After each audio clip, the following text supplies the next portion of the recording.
Welcome to my channel Funtech always. আপনারা যেভাবে আমাকে সাপোর্ট করছেন, আমার পাশে রয়েছেন, যেভাবে সুন্দর সুন্দর কমেন্টস করছেন, তাতে সত্যিই আমি আপ্লুত।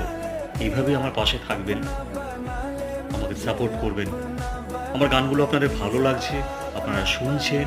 গান তো আমার নয়, আমার লিপসিং করা গান কিশোর কুমারের। শুনবেন। আমি নিশ্চয়ই আপনাদের অনুরোধগুলো রাখবো, আবার সেই গানগুলোকে রিপিট করবো। আমি করিও, আমি ন্যাচারালি করি। কিন্তু আপনারা যেভাবে আমার পাশে রয়েছেন, যেভাবে আমাকে সাপোর্ট করছেন, যেভাবে এত সুন্দর সুন্দর কমেন্টস করছেন, আগ্রহ দেখাচ্ছেন, তাতে আমি আপনাদের কাছে কৃতজ্ঞ। আপনাদের অনেক অনেক ধন্যবাদ। যারা আমার বয়োজ্যেষ্ঠ মানুষরা আছেন তাদেরকে আমার শতকোটি প্রণাম, আর যারা সমতুল্য আছেন তাদেরকে আমার আন্তরিক শুভেচ্ছা, ভালোবাসা। আমার ছোটদের অনেক শুভেচ্ছা।